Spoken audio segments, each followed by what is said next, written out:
Let's get started. So the objectives today, we're going to talk about what is a generation. We're going to talk about the different names and types of generations, starting with the silent or traditional generation up until the Gen Zs and even the newest generation, the Gen Alphas. And we're going to talk about what makes them different, and specifically in the workplace, what makes it work, what are some of the challenges, but what are some of the benefits as well.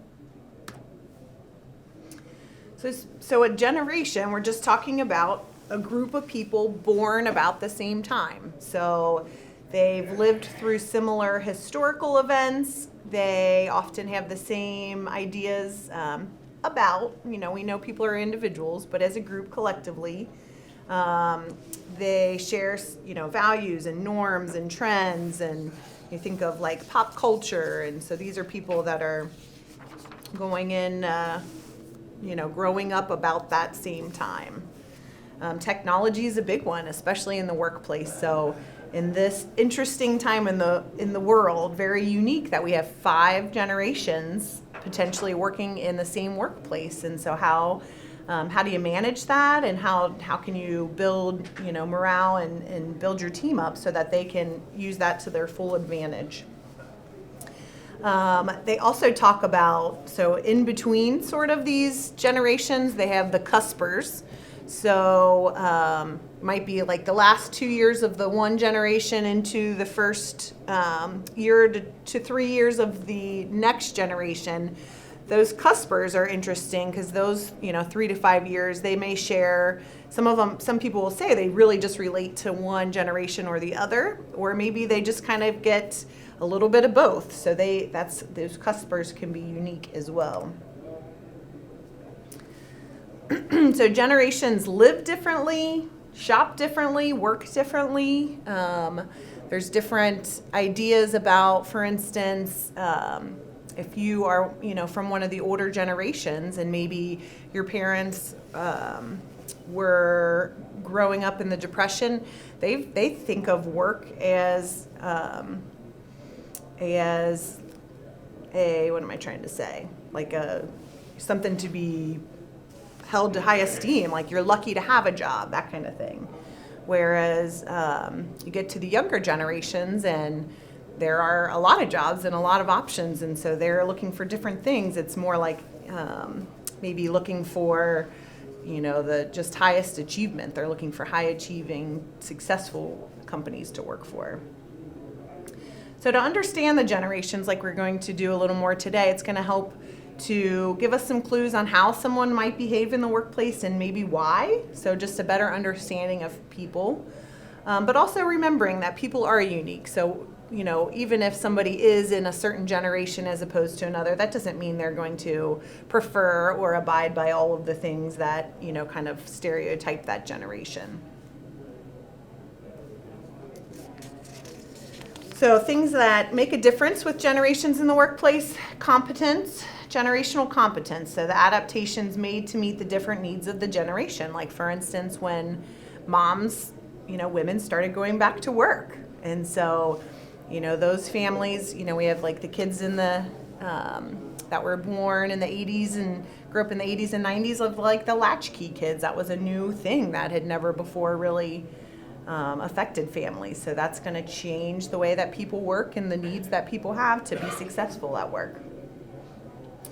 One of the big benefits of multiple generations, it just creates diversity.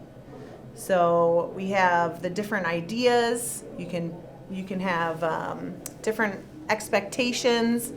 You can have the kind of long timers that have the good experience with the younger workers that have the fresh ideas, and putting it all together, finding a way to make it all work so that it's going to be the benefit of everybody. Another thing that makes this 5 generations thing different is, people used to retire at 55, and then it was 60, and then 62, and now 65, and now it's really 67, I think. So people are working much longer. We're living longer.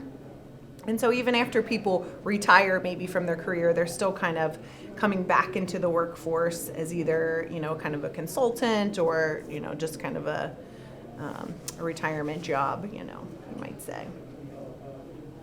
But there are some things that we want to remember also as people, as individuals, and just in general when we're stereotyping groups of people. Generally speaking, people, workers in the workforce have the same goals. They want to be respected. They are a little cautious and maybe even resistant of change. They can be loyal. It's not that those old timers that stay at a career for 30 years maybe at the same company are more loyal than people that are younger and moving around a bit. They're still loyal, just in a different way. And they may have similar values. I mean, I think in general people know that hard work does pay off. So I think all the generations share that. Some of the challenges, and if you've been a young person that comes into a company or an agency that maybe has some old timer, long timers there, you hear things like, oh, well, back in my day, or kids these days, or, if you're coming with a new idea and there's like, no, we did that about 10 years ago, that totally flopped, so there can be some challenges of people just being stuck in their ways. Then the flip side, you have all the technology, right? So if people aren't as familiar or comfortable with technology, you have maybe the younger gen saying, let's text, or they're using the IMs at work. Of course, Venmo, all of these things that seem to be just part of our English language now isn't quite true. It's not always so common and not always so comfortable for everybody. So the biggest barrier to this is communication. So just the words. Maybe somebody doesn't even know what Venmo Me is. Or maybe when you hear, oh yeah, back in my day when things were, we really had to work hard. These kinds of things that I don't think people mean to, disrespect anybody, but it can come across like that. So here are the generations. So we have the traditionalist or silent generation. And we're going to go through each of these a little bit more detail. We've got the baby boomers or the boomers. We've got Gen X, the Gen Y or the millennials, because they were coming to be adults about the time of the millennium, around 2000. Gen Z, and so the Gen Y and Gen Z make up the biggest portions of our workplace currently. And then the new generations are kids 9 and under are the Gen Alphas. And so they're going to be totally growing up different. Think about how different Gen Alpha is growing up compared to the silent generation as far as just technology. So traditionalist or the silent generation, they're calling it the silent generation because these were kids who grew up in that era of kids should be seen and not heard. Kids were more kind of coming out of that idea that kids are your property and you have a bunch of kids so they can work on the farm and that kind of thing. So we're kind of coming out of that, but we're not too far from that. So these are kids raised during World War II, so parents who survived the Great Depression, Social Security, Pearl Harbor, have traditional marriage rules. This was like people didn't get divorced. Very traditional. The men went to work and the women stayed home and raised the kids. They expected to work at the same company. So when you start at a job, you're there for 30 years and you're into their pension and their retirement, and that is how it works. They have a strong work ethic. Don't always expect to be personally or socially gratified. They're kind of, working for the bigger picture. They're not into the maybe individual accolades as some of the other generations are. And they respect the authority and the kind of the hierarchical setup of some of these older companies of how they did. This was the beginning of Social Security, so they're confident that they're going to buy in, they're going to pay into Social Security, and then when they retire at age 55 or whatever, they're going to be taken care of. These are pre-technology people. They really do prefer face-to-face, and that doesn't mean they can't learn how to email, and they're not, kind of learning to text their grandkids or whatever, but they really do prefer face-to-face. They're still writing formal letters, and they're going to like meetings and, scheduling and just having conversations. Following the rules. They are kind of raised in that hierarchy. Do as I say, and they do. They're the people that are in professional attire at work, still wearing suits and ties. And even though we've kind of shifted from that, you'll see if you really pay attention in a group, if you go into a company, you'll see kind of you got the gym shoes and dress jeans all the way up to the suit and tie. But they're adaptive. So they've been in the workplace this long. They have good experience. They have good ideas. They've seen things that work, seen things that don't work. And they've had to be very adaptive to go through maybe arguably the most changes of any of the generations. So then we've got the boomers. So of course these were all the kids that were born as a result of the World War II and people coming back from war and all these babies being born. These boomers grew up in some really changing times. We had wars and the civil rights, and John Glenn orbits the earth, JFK assassinated, some big, monumental times in history. They have a high rate of divorce and remarriage, and this was, they were seeing that in later in life. It's not, in some of the younger generations, we're seeing divorces in late 30s, early 40s, where the boomers are divorcing in their 50s and 60s. That it wasn't really necessarily an option before, and now they're thinking, things can be different. They maybe have a choice that they didn't feel they had. They're comfortable with, being unconventional and some rebellion because of all the things they've experienced and seen on, heard on the news and seen on TV. A love-hate relationship with authority. They have those parents, you think, that are the traditionalists, and so they were often raised with a very authoritarian kind of family. But, they've got this, Woodstock rebellious kind of thing in them as well, some of the rock and roll music. They have a strong work ethic and workaholic attitude. So the boomers have this idea that the more you work, like really actually literally, the more hours you put in, the more successful you're going to be. So think about boomers as parents where, especially, maybe the dad was gone. I can kind of relate to that. People are starting companies or putting in their hours so that they can be successful. That's the best way that they can just feel like they're getting ahead. And so, they're putting in those really long days, long weeks, long hours. They're making those personal sacrifices. I think the boomer dads weren't as around and involved hands-on dads that we see today. So some of these things that are evolving are definitely advantageous to the family. The boomers, this is the American dream. You work hard, got your kids, got your house, maybe a white picket fence, a station wagon, maybe an occasional, vacation to Myrtle Beach or Grand Canyon.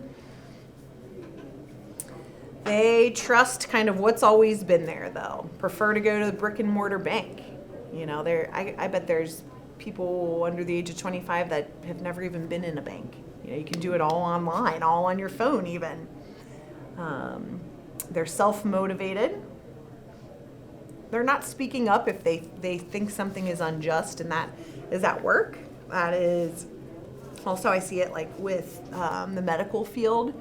This is not a generation that goes into the doctor and says, well, my WebMD says, I think I could have this and this and this, and what do you think about this? This is, they come in and they say, what should I do? Your opinion is it, and that's it. So it's just very different. And so when you're thinking of working with a boomer, or maybe if you are a boomer and relating to it, or if you're management and you're thinking about how to engage with these different generations. They prefer phone calls, so not quite as much into email or text, but a little more trusting of the phone than just the face-to-face. competitive, optimistic. Their dress code is more business professional. So I've kind of tamed it down a little bit. So Gen X, these are, so think about, these are the latchkey kids, MTV music videos, the AIDS epidemic, Nixon resigned, the forgotten middle child generation, those poor middle children and those latchkey kids. But they're sort of naturally questioning authority, starting with their parents and then maybe their teachers, their churches. These are two-income families, so they maybe have a little more money, but the kids have a little more autonomy as well. And then there's also this single-parent family. So, right, the boomers are starting to divorce, so we've got some of these kids being raised in single-parent families. They're self-reliant. They still want a work-life balance. We're seeing in this generation delayed marriage, so they're living together first. This was really the first time that was kind of socially acceptable, that people are living together. But now we know from some of the research that that's not always the way. So we're seeing that most couples who live together don't get married, and then the ones that do are quick to divorce.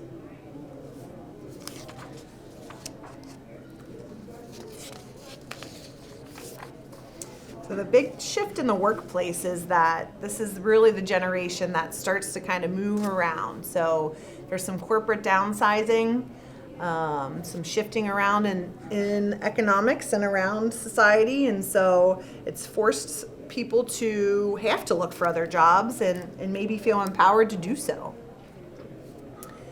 They like direct communication, so that's, as far as like a management style, it's just like honesty, just tell them what's going on, what to expect.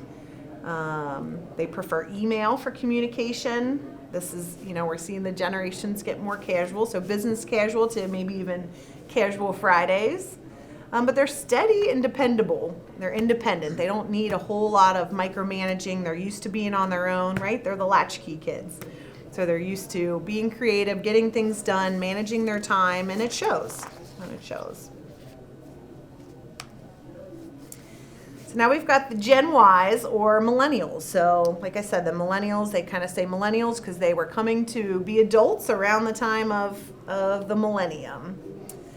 So these are the kids that experience 9/11 and regularly, hearing about Columbine during that time, and which started this rash of school shootings. They're achievement oriented, and they of course we know the millennials like the pats on the back. So they like to be recognized one-on-one in management style, but also, company-wide, they want to feel valued. These millennials have massive student debt. This was the age, not only student debt, but credit card debt. You were, on college campuses, and they have giveaways of these beach towels and these cool things that if you sign up for this credit card with $1,000 balance or whatever, they'll give you this free stuff, and they made it all seem so great. And so this generation came out with loads of debt. It's kind of cool because technology-wise, they're in both fields. They've kind of lived without technology and phones. Most of them, I would say, got a phone somewhere in their teenage years. I think I read 9 out of 10 millennials have a smartphone. Of course, that, is getting exponentially more by generation. So when new software comes at work, they can adapt pretty well, a lot easier maybe than the boomers. They're having smaller families, children later in life, so they're getting those advanced degrees. They're just starting. The average marriage age has moved from early 20s to closer to 30 for this generation. Smaller families are no children. This is the first time really in the history also that families are saying we're going to have pets, and we're going to have careers, and we're going to have, travel, and we're not going to have kids. The millennials are saying they want work-life balance. They're not going to, like the boomers, put in the extra hours to get ahead. And that does not mean they're not hard workers. It's just they're in this, work smarter, not harder kind of thing. And so they're efficient, optimistic, maybe a little entitled. They've had everything. They haven't gone through, they're very far away from the Great Depression. They have not gone through having too much trouble getting jobs. It's just, it's kind of, again, that debt and the income that their biggest struggle is. They're casual. They're looking to really take the workplace into just being, friendly and comfortable, and they trust somebody in jeans and a polo. So, the suit and tie doesn't do it for them, and so why should they put it on for someone else? Though technology has helped the world get connected, it has also made people disconnected. I think this one's an interesting quote. Think about, and I think this really came and kind of smacked us in the face during the pandemic, where in some ways it was really great when we were quarantined and socially distanced to Zoom your friends and family. But now we're seeing in the workplace that there's people that don't want to come back, or there's a lot of people like the millennials who prefer a hybrid schedule. And so it's just kind of adapting with these changes. And some people are reporting they're feeling disconnected. They still need some of the face-to-face time. So it'll be interesting as we go forward to see what the workplaces are going to do with that. So the Gen Zs, these are going to be the youngest people in the workforce currently. So this is life after 9/11. They were, babies when that happened, right? So, but we're still seeing the school shootings, the Great Recession of, 08, 09, the introduction of the smartphone. So this is when, their parents are the millennials, and they are born into technology. They've got tablets usually by the time they're toddlers. They're very well equipped. Their schools, most schools now are, using the tablets and online kind of access stuff for the classes. So they're comfortable with it. They are more accepting of other differences. That's one really advantage and good thing about Gen Zs. They've grown up with this, not just tolerating others, but just accepting that everyone is different and it's okay. The media and TV shows have changed to just show a variety of, how families look. It's not always a traditional husband and wife. Families can look all different ways, and they're seeing that, and they're seeing, friends with that, and they're just more okay with that. So a little more open-minded, progressive, and creative. So one thing that is very different with their view of work is that it's not your life. A job is a means to an end. So they still want to have a job that they feel passionate about and they enjoy, like the millennials, but they want to work in a way that they can put their work in, make as much money as they can, and then live their life and do the fun things. They're, experiential, and they want to get out there and live. They're more entrepreneurial, more competitive. They can have kind of similarities to their Gen Z parents, but they are just technology. So if they're in a company, even just looking for jobs, unless they can see that this company is up to date in technology and can offer them that, they're going to keep looking. That's something super important. So they're the FaceTime generation, right? So they don't even do the phone calls or the IMs or the emails. They're preferring like FaceTime or Zoom or WebEx, so that they can just be at home or wherever they are traveling, and they can access and have a meeting face to face, on a screen. They're dressing comfortably. I would say this is kind of came out of the pandemic. It makes me think of when people talk about the Zoom mullets, where people are professionally looking on top and then wearing yoga pants or gym shorts on the bottom. They're always connected, so they've got their work stuff on their phone. They're answering emails all times of the day. So they still want that work-life balance, but they're always connected. They're always available, but they want to have freedom of their own schedule so that they can make it work how they want it to work. And then you've got the kids. So the kids today, like I said, so this is age 9, I think, and under. They've been born into a global pandemic. So we're not exactly sure all the ramifications of that, the good and the bad. They're way more interested in social justice. They're going to be the most educated generation in history, connected to screens younger than any generation. And they have a digital footprint really before they even know it. So these are the kids who parents have them. They might have their own Instagram account, or they have all their pictures on social media outlets.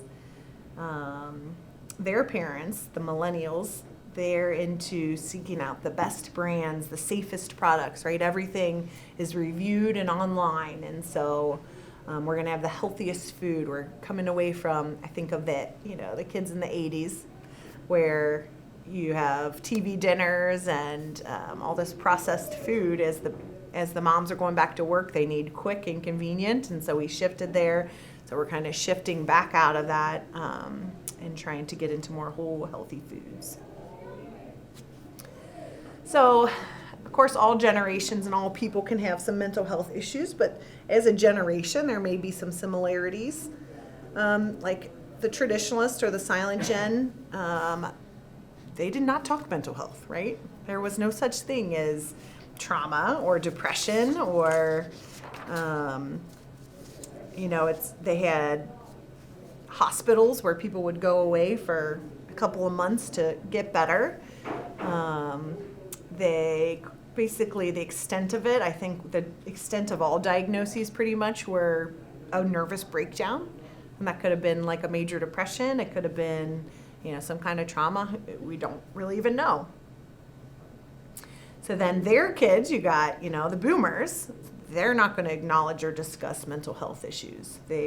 That's too touchy-feely. That's getting into uncomfortable waters. So just pull yourself up by your bootstraps like we did and just keep moving on. So then you see this shift kind of change with the millennials. They're not afraid to talk about it. So the good and the bad, they're a lot more comfortable talking about their feelings, and I think that has improved relationships in some ways, but they're calling this the anxious generation because there's a lot of focus on mental health and maybe do you have a diagnosis or don't you? I also think millennials were really the first generation to, at that kind of impressionable age, grow up in the 24-hour news. And so that makes people anxious. So that the shift in, the media and the news, I think impacts anxiety for sure. But then you've got Gen Zs who are the most likely to go to therapy. They're open to talking about it. They'll just tell their boss, you know what, I'm having a hard time. I think I'm depressed. I need a couple of weeks off. I'm going to go to therapy. I started Prozac or whatever it is. It's part of their language, and I think there's a lot of good in that. Takes, kind of taking the stigma away. But then, potentially the downside of that is people are, again, it's just more on the front of their minds, and is that kind of increasing the idea that maybe more people have these diagnoses than do. So here is kind of what makes up the current workforce. So the traditionalists, they're just about out of there. They're, in the 70s and even 80. A lot of times, like I said, they'll come and they'll stick around as like a consultant, which is good to have around. So if you're a company or a manager, trying to keep a diverse workforce, they've got the experience for all these years. They've got their own professional experience. They can really be a wealth of knowledge. These are like the senior partners and and really just kind of, it's one of those people when they leave, when they retire, like, oh, there's not going to be anybody really to replace that person. You just think we've got those people around. So the boomers, they are still in a quarter of the workforce, but on their way out. They're retiring. There's a lot of talk about, how long are they going to live and how are they going to do. So there's some There is some definite, I think somebody's off of mute. Can you guys mute if you're unmuted? So, the Gen X and the Gen Y, so this is about a third of the workforce. The 30s and late 20s to 50s. So these are our this is our core, these are our experts. They're not fresh out, but they're also, they're not on the decline towards retirement kind of either. So they're often the managers and the supervisors, and they're the ones kind of leading the way. So you remember those Gen X and Gen Ys are more into the digital world, more into the emails and the IMs and the Zoom meetings, looking for the hybrid, some in-person, some remote work. And then the Gen Zs. So there may be some kids that are, I don't know. So the young kids, about 5%, they're kind of in college still, or they're still trying to figure it out. I think what's interesting was I read a stat, because there's just all this talk about that there's so many jobs opened. And this was pre-pandemic, but there was a shift in the last really 10 years or so that teenagers don't, and by and large, work anymore. It's interesting, I mean, I can remember I couldn't wait to get a job because I wanted the extra money. I wanted to be out of the house, a little independence, and that just isn't a thing anymore. So those, fast food and grocery baggers and just those kinds of jobs are harder to fill, and you're seeing then some of more of the retirement age going in and taking those kinds of jobs. So Stephen Covey, of course, the great author, he says, strength lies in differences, not in the similarities. And so that's the main point, is how do we bridge these generations to get people working together? So we're going to emphasize your organization's mission and values. So what ties us together? We're all working for the same thing. Even though we have different ideas and different styles, our goals are the same. We're going to talk about the expectations of the workplace and each other. So maybe before, if there was, we were all more kind of on the same page, this, you just have to define it more clearly. It's not that the expectations have changed so much, it's just that things you thought maybe were assumed in the past, you cannot assume anymore. You just have to be very clear and direct about what you expect from people. And of course, treating everybody fairly, helping them to build on their strengths and skills. People like to have a clear sense of purpose, where the older generations just kind of, were okay with just kind of working for the man, and that was just what they did.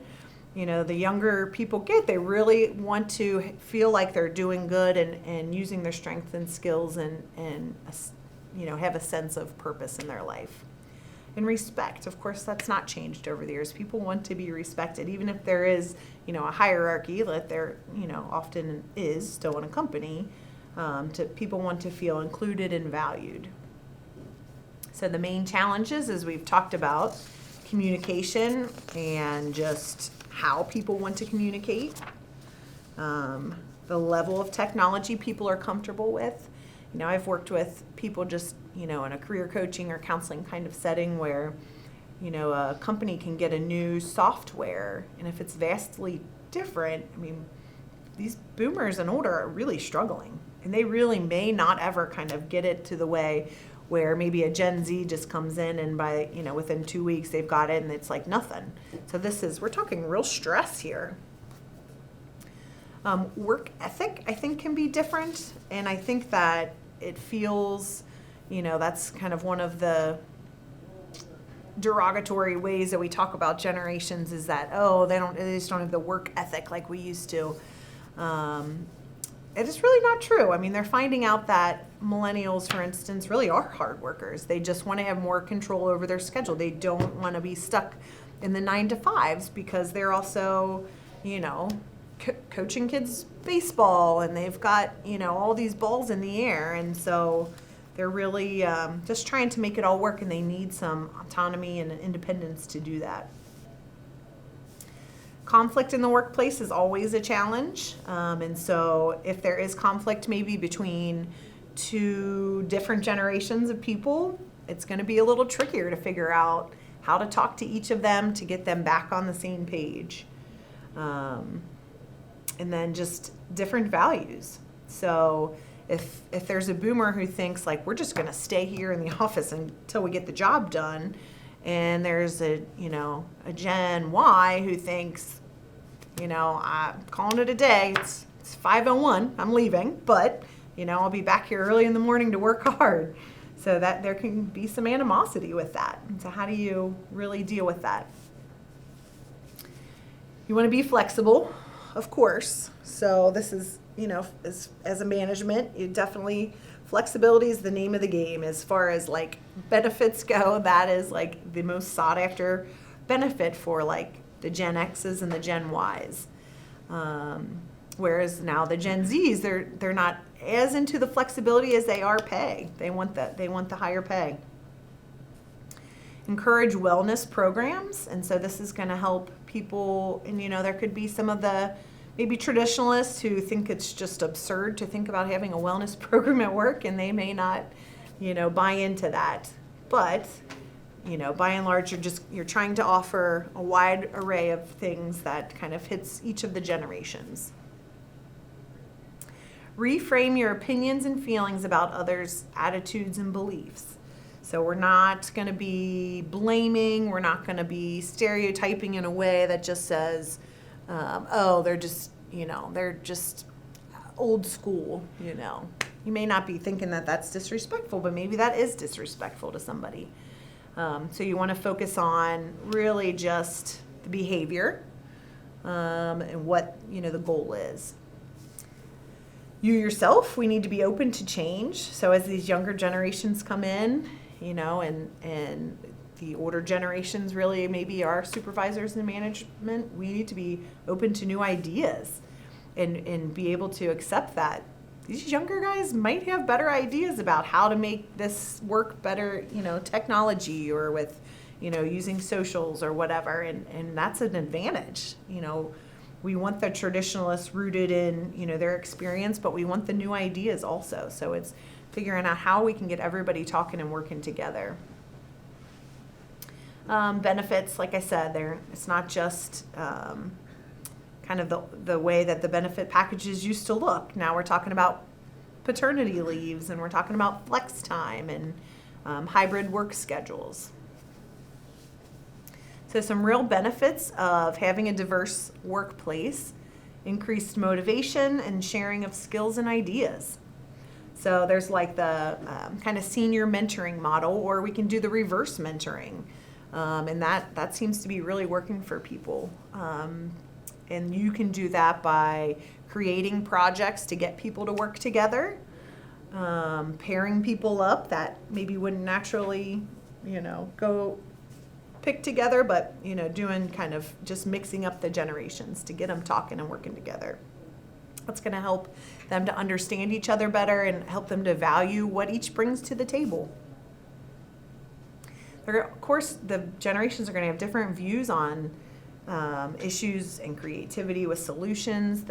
They've just grown up in totally different worlds. Again, think of, the Great Depression and reusing everything. I mean, I think of, my grandma using the butter containers. That was her Tupperware, that kind of thing, as like, now this new generation is like, oh, we do not use plastic at all. We're going to buy everything glass and, things like that. It's just very different.